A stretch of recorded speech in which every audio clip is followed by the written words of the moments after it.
नमस्कार.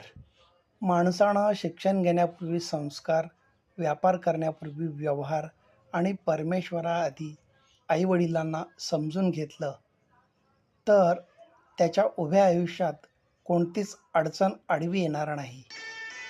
जेथे देण्याची सवय असते, तेथे दातृत्वाचा उगम होतो. परिणामी तेथे समृद्धी असते आणि जेथे आपुलकी असते, तेथे माणुसकी असते. मग तेथे माणसांची कधी कमी असत नाही.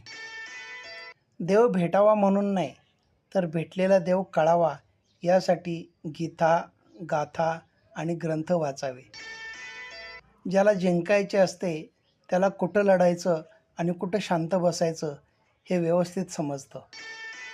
सवडीपेक्षा आवडीनं बोलणाऱ्या व्यक्तीला आयुष्यात अधिक जपलं पाहिजे.